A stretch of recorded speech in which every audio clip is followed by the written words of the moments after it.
ಕರ್ನಾಟಕ ಕಂಡ ಧೀಮಂತ ರಾಜಕಾರಣಿ ಕೊಡಗೈ ದಾನಿಯಾಗಿರ್ತಕ್ಕಂಥ ಶಾಮನೂರು ಶಿವಶಂಕರಪ್ಪನವರು ಇನ್ನಿಲ್ಲ. ಅವರ ಜೊತೆಗೆ ಅತ್ಯಂತ ಒಡನಾಡಿಯಾಗಿರ್ತಕ್ಕಂಥ ಯಡಿಯೂರು ಶ್ರೀಗಳು ನಮ್ಮ ಜೊತೆಗಿದ್ದಾರೆ. ಅವ್ರನ್ನು ಸಹ ಮಾತಾಡಿಸ್ತೀನಿ. ಸರ್, ಶಾಮನೂರು ಶಿವಶಂಕರಪ್ಪನವರು ಕರ್ನಾಟಕ ಕಂಡ ಧೀಮಂತ ರಾಜಕಾರಣಿ, ನಿಮ್ಮ ಮತ್ತು ಅವರ ಒಡನಾಟ ಹೇಗಿತ್ತು? ಬಹಳ ಸುಮಾರು 50 ವರ್ಷಗಳಿಂದ ನಮ್ಮ ಅವರ ಒಡನಾಟ ಇದೆ.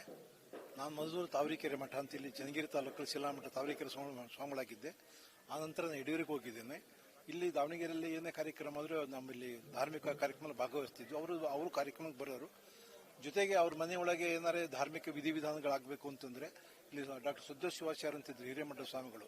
ಅವರು ಪ್ರೊಫೆಸರ್ ಆಗಿರೋದ್ರಿಂದ ಕಾಲೇಜಿಗೆ ಹೋಗಕ್ಕೆ ಆಗ್ತಿರ್ಲಿಲ್ಲ. ಆ ಪೂಜೆ ವಿಧಿವಿಧಾನಗಳನ್ನ ನಮ್ಮನ್ನ ಕಳಿಸ್ಕೊಡೋರು ಮನೆಗೆ.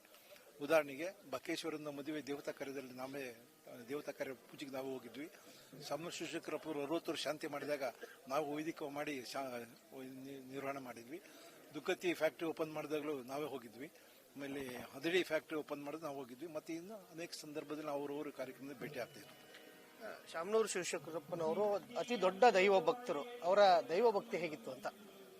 ಆ ದೈವ ಭಕ್ತಿ ಯಾರು ಮಾಡಕ, ಯಾಕಂದ್ರೆ ಅವರು 1 ಗಂಟೆ ಲಿಂಗ ಪೂಜೆ ಮಾಡ್ತಿದ್ರು ಒಳಗಡೆ. ಅವ್ರು ಸ್ವಲ್ಪ ತಡವಾಗಿ ಹೇಳ್ತಿದ್ರು ಸುದ್ದಿ ಇತ್ತು, ನಾವು ನೋಡಿರ್ಲಿಲ್ಲ. 1 ಗಂಟೆ ಲಿಂಗ ಪೂಜೆ ಮಾಡಿದ ಹೊರಗೆ ಬರ್ತಿರ್ಲಿಲ್ಲಂತೆ. ಆಗ ದೈವ ಭಕ್ತಿ ಇತ್ತು. ಯಾವುದೇ ಗುಡಿ ಗುಂಡಾರಗಳು, ಮಠ ಮಾನ್ಯಗಳು, ಸನ್ಯಾಸಿಗಳು, ಸ್ವಾಮಿಗಳು ಕಂಡ್ರೆ ಶ್ರದ್ಧೆಯಿಂದ ಅವ್ರನ್ನ ಗೌರವಿಸುವಂತ ವ್ಯಕ್ತಿತ್ವ, ಧೀಮಂತ ವ್ಯಕ್ತಿ ಶಾಮನೂರು ಶಿವಶಂಕರಪ್ಪನವರು. ಅಂದ್ರೆ ಅವ್ರು ಏನೇ ಕೆಲಸ ಮಾಡುವಂತ ಸಂದರ್ಭದಲ್ಲಾದ್ರೂ ಸಹ ತಮ್ಮ ಅನುಮತಿಯನ್ನ ಕೇಳ್ತಾ ಇದ್ರ, ಪೂಜೆಗಳನ್ನು ಮಾಡಿಸ್ತಾ ಇದ್ರ, ಕೇಳ್ತಾ ಇದ್ರು.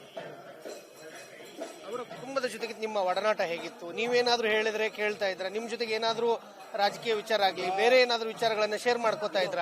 ಉದಾಹರಣೆಗೆ ಪಂಚಪೀಠಾಧೀಶರು ಸ್ವಲ್ಪ ಒಡಕಿದೆ ಅಂತ ಎಲ್ಲರಿಗೂ ಗೊತ್ತಿತ್ತು. ಅದು ಶಂಕರಪ್ಪರ ಮನೆಯೊಳಗೆ ದಿನಾಂಕ ಮೇ 2ನೇ ತಾರೀಕು ರಂಭಾಪುರಿಜರಲ್ಲಿ ಇಷ್ಟಲಿಂಗ ಪೂಜೆ ಆಯ್ತು. ಮನೆ ಒಳಗೆ ಪೂಜೆ ಆದ್ಮೇಲೆ ಶಂಕರಪ್ಪನವ್ರು ಬಂದು ರಂಭಾಪುರಿಜವರೆಲ್ಲ ಪಾದ ಇಟ್ಕೊಂಡು ಕೇಳಿದ್ರು, ಬುದ್ಧಿ ಸಮಾಜ ಹಿಂಗ್ ಒಡೆದಾಗಿದೆ, ತಾವೆಲ್ಲ ಒಂದ್ ಕಡೆ ಸೇರ್ಬೇಕು 5 ಜನ ಅಂತ ಹೇಳಿದ್ರು. ಆ ಮಾತಿಗೆ ಒಳಗಾಗಿ ಬಾಳೆಹೊನ್ನೂರು ಜಗದಳು ಎಲ್ಲ ಜಗದಳು ಅಂತ ನನ್ನ ಮುಖೇನ ಕಾಂಟ್ಯಾಕ್ಟ್ ಮಾಡಿ ಮತ್ತೆ ಅದನ್ನ ಮುಖ್ಯಮಂತ್ರಿಯಲ್ಲಿ ಮೇ 7ನೇ ತಾರೀಕಲ್ಲಿ 4 ಜನ ಜಗದಳು ಸೇರಿಸಿದ್ವಿ. ಅದೇ ಮತ್ತೆ ಇದರಲ್ಲಿ ಮಲ್ಲಿಕಾರ್ಜುನ ಕರ್ಕೊಂಡೋಗಿ, ಸಚಿವರು ಮಲ್ಲಿಕಾರ್ಜುನ ಕರ್ಕೊಂಡೋಗಿ ಅವರು ಎಲ್ಲ ಕಡೆ ಸ್ವಾಮಿಗಳಿಗೆ ಫೋನ್ ಮಾಡಿ, ನಮ್ಮ ಮುಖೇನ ಫೋನ್ ಮಾಡಿ ಮೇ 21, 22 ದಾವಣಗೆರೆಯಲ್ಲಿ ಬೃಹತ್ ಕಾರ್ಯಕ್ರಮ ಶೃಂಗ ಸಮ್ಮೇಳನ ಮಾಡಿದ್ವಿ. ಅದು ಶಂಕರಪ್ಪನವರ ಹೇಳಿದ ಮಾತಿಗೆ ಆ ಶೃಂಗ ಸಮ್ಮೇಳನ ಆಯಿತು. ಬಹುಶಃ 100 ಜನ ಶಿವಾಚಾರ್ಯರು, ಪಂಚಪೀಠಾಧೀಶರು ಸೇರಿರಲಿಲ್ಲ. ಪಂಚಪೀಠ ಸೇರ್ಬೇಕು ಅಂತ ಅವ್ರು ಸಂಕಲ್ಪ ಇತ್ತು ಶಂಕರಪ್ಪನವರು. ಅವ್ರು ಬಹುಶಃ ಜೀವಂತ ಇದ್ದಂಗೆ ಅದು ನೋಡಿ ಸಂತೋಷ ಪಟ್ಟಿದ್ದಾರೆ. ಇವತ್ತಿನ ಅಂತ್ಯಕ್ರಿಯೆ ಪ್ರಕ್ರಿಯೆಗಳು ಯಾವ ರೀತಿಯಾಗಿರುತ್ತೆ ಅಂತ? ಅಂತ್ಯಕ್ರಿಯೆ ವೀರಶ ಧರ್ಮದಲ್ಲಿ ಅನೇಕ ತರ ಇದಾವೆ. ಒಂದು ಚಿತೆಯಲ್ಲಿ ಭಸ್ಮ ಮಾಡುವಂಥದ್ದು, ಜಲ ಸಮಾಧಿ ಮಾಡ್ತಾರೆ, ಆಳಿದರ ಸಮಾಧಿ ಮಾಡ್ತಾರೆ, ಕ್ರಿಯಾ ಸಮಾಧಿ ಅಂತ ಒಂದು ವಿಶೇಷವಾದ ಕ್ರಿಯಾ ಸಮಾಧಿ ಯಾರಿಗೆ ಮಾಡ್ತಾರಪ್ಪ ಅಂದ್ರೆ ನಿಷ್ಠಾವಂತ ಪೂಜ್ಯರಿಗೆ, ನಿಷ್ಠಾವಂತ ಲಿಂಗ ಪೂಜೆ ಯಾರು ಮಾಡ್ತಾರೆ ಅವ್ರಿಗೆ ಮಾಡುವಂತ ಪದ್ಧತಿ. ಅಂದ್ರೆ ಅದಕ್ಕೆ ಒಂದು ವಿಧಿವಿಧಾನ ಇದೆ. 5 ಅಡಿ ಉದ್ದ, 5 ಅಡಿ ಅಗಲ, 7 ಅಡಿ ಆಳ ತೆಗಿಬೇಕು. ಆಮೇಲೆ ಗುಣಿ ಕೂರಿಸ್ತೀವಲ್ಲ ಮೂರ್ತಿನ, ಅದಕ್ಕೆ ಹೆಣ ಅಂತ ಹೇಳಲ್ಲ, ಮೂರ್ತಿ ಅಂತಾರೆ. ಮೂರ್ತಿ ಕೂರ್ಸಕ್ಕೆ 3 ಅಡಿ ಮಾಡ್ತೀವಿ, 3 ಪಾದ ಇಟ್ಬಿಟ್ಟು ಅದರೊಳಗೆ ಎಲ್ಲ ಭಸ್ಮದಲ್ಲೇ ಭಸ್ಮ ಮಣ್ಣು ಹಾಕಲ್ಲ, ಭಸ್ಮದಲ್ಲೇ ಮುಚ್ಚೋದು. ಅದು ಇಡೀ ಸಮಾಧಿ ಭಸ್ಮದಲ್ಲಿ ಮುಚ್ಚೋದು ಕ್ರಿಯಾ ಸಮಾಧಿ ಅಂತ ಹೇಳಿ. ಇದನ್ನ ನಮ್ಮ ವೀರಶ ಧರ್ಮದಲ್ಲಿ ವಿಶೇಷವಾಗಿ ಆಚರಿಸ್ತೀವಿ, ಕ್ರಿಯಾ ಸಮಾಧಿ. ಇವತ್ತಿನ ಅಂತ್ಯಕ್ರಿಯೆ ಬಳಿ ಯಾವ್ಯಾವ ಶ್ರೀಗಳು ಭಾಗಿಯುವಂತ ಸಾಧ್ಯತೆ ಇದೆ? ಸಾಮಾನ್ಯ ಎಲ್ಲ ಪೀಠಾಚಾರ್ಯರು ಬರುವಂತ ನಿರೀಕ್ಷಣೆ ಇದೆ.